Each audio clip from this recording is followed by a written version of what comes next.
This is Carolina This Week.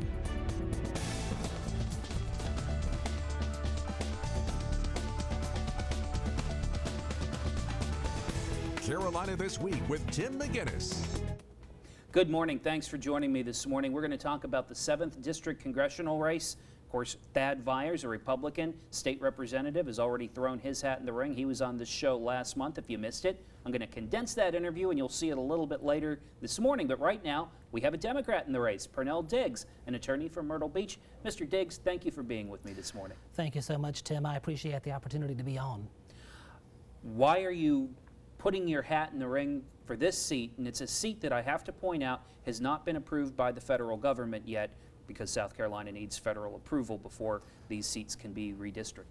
Well, it's a very personal matter for me, Tim. I happen to have an 11-year-old son. I'm a husband and a father, and I'm a small business owner. I've lived here in the Grand Strand area since 1995. I practice law, and you know, when I think about the future, I want my son to grow up in a world where there are job opportunities available for him, and I want him to have a good education, and I want there to be affordable health care for him, and I want there to be a social security system in place, and I want us to be free from having to worry about terrorism and things that have crept into the psyche of the average American nowadays. It's a changed world, Tim. It's not like it was when you and I were younger.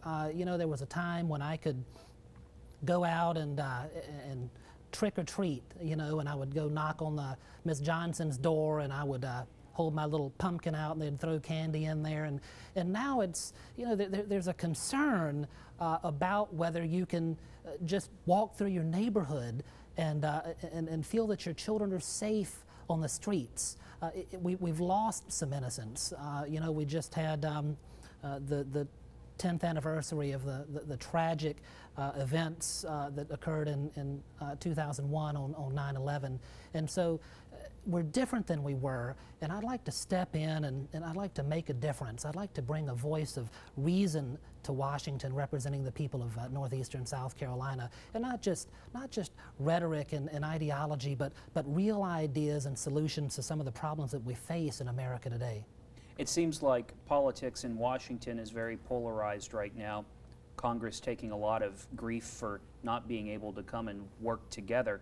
Here on the Grand Strand, things are maybe a little less polarized. It seems most people are to the right, and the left doesn't have a whole lot of say. What do you think your chances are going into this race? Well, I have to be honest with you there. Yeah, I think I've got a great chance. I think that the people of this area, the Grand Strand area and across northeastern South Carolina, are sophisticated. And frankly, they vote the person, not the party.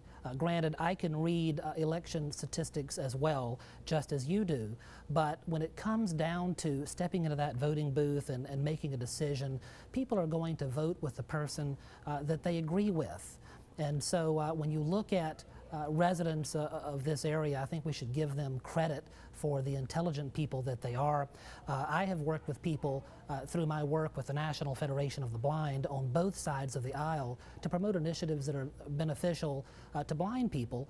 And so, well, that's a great thing. But now I want to expand my horizons and do something that will benefit people in the general public. And I think that I can take the same principles that I've employed through the years in working with our legislators and our congressional delegation on both sides of the aisle to make a difference. And really, I think that's what people do here in our area anyway. I don't think that people are narrow-minded at all. I think people will go in and, you know, when I say narrow-minded, I mean, I don't know if people are to the right or to the left or what kind of label you want to put on it, but people are going to make decisions based on what they think the outcome will be based on a candidate's qualifications and the ideas that that candidate has.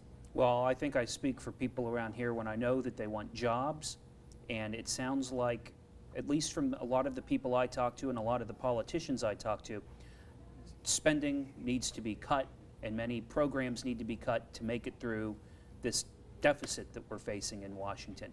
Any plans on how you as a congressman would approach the deficit? Well, you know, there are 14 million Americans right now, Tim, who are out of work.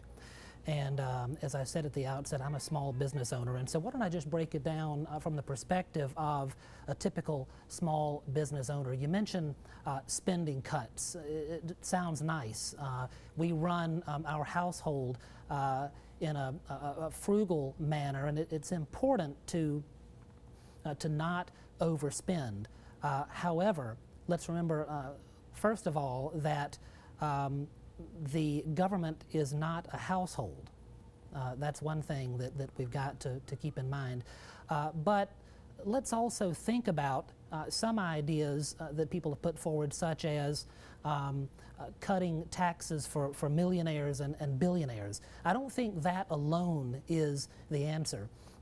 As a business owner myself, one thing that entices me to hire new employees is the idea of providing more services for people. In other words, when I consider whether to hire an employee, I make the determination as to whether the cost benefit will be there for me as an employer. If I hire this person for $20,000 a year, will I make a profit from hiring that person, or will I lose money? When I get a tax cut, and I have gotten a tax cut or two on an individual basis over the years, just like other people who are in business. As we talk about this on an individual basis, at a personal level, you know, I don't say, well, I'm going to go out and hire a new employee because I got a tax cut. What I'm more interested in is supply and demand, whether I think that I would benefit as a business owner from hiring additional employees. So we need to approach it from the other end and perhaps offer tax incentives to employers who hire new employees or raise the salaries of current employees. You can measure that by payroll taxes that we pay on the 15th of every month. When a person's payroll taxes increase, for example, we could put a tax exemption in that would allow the business owner to benefit from that, rather than simply cutting taxes and assuming that such a measure alone would get it done, because I don't think that is quite the entire answer. Parnell Diggs, I want to take a quick break. When we come back, I want to talk about I-73 and a few other things that would be crucial to a congressman serving the Grand Strand. We'll be right back.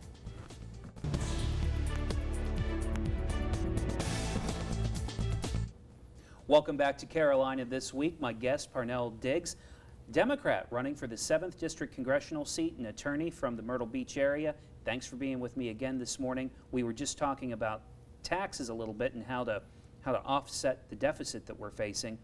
One thing that many people around the Grand Strand support and really want to see and have been working on for years is an interstate here to here. What do you think about I-73? I've been coming to Myrtle Beach for a long time. I was born in Charlotte. I grew up in Columbia, and we've been coming to the coast as long as I can remember, and I am excited as I can be about the idea of having an interstate that gets us from Florence to Myrtle Beach. I hate sitting out there in traffic trying to get in, and of course, now that I've been in the Grand Strand area since 1995, it's good to be able to get home when I'm coming back from various places. However, an interstate would make it a lot easier. We need to be mindful, though, of the commerce that will be affected. There are businesses along 327, and when you make that turn there in the Florence area and begin to come toward the Grand Strand, there are people who have built their businesses on the traffic that comes through, and we've got to be mindful of that and respect that. At the same time, I've got to admit, from a personal perspective, I'm really excited about I-73, and it's unfortunate that it's taken so long to get it in here. Back to other matters in Washington, one of them being energy, a big push to make wind energy something viable down here. What do you think about wind energy? What do you think about alternative energies and the Grand Strand's role in it? Well, the time has definitely come to invest in alternative energy production, and we need to do so in the United States. One reason that gas prices are so high is that we depend so much on the production of oil, most of which is provided from overseas. So if we can find ways to produce energy here in the United States, we'll save in a variety of ways. Final question for you. We have right around 30 seconds left for it, and I'm just going to leave it to you. Why should I vote for Parnell Diggs? Well, Tim, you should vote for me because I'm approaching this campaign from the perspective of a parent and a husband and a small business owner. And I have a stake in the future of America. And I think that you will identify with me more than any other candidate in this campaign because your values and my values are the same. And I appreciate your support as we move toward the election come the fall of 2012. Okay. Parnell Diggs, Democrat, running for the 7th District Congressional seat. Thank you very much for being with me this morning. Thank you. Coming up next, we're going to hear from the only other man in the race right now. That is Republican Thad Vyers. We'll be right back.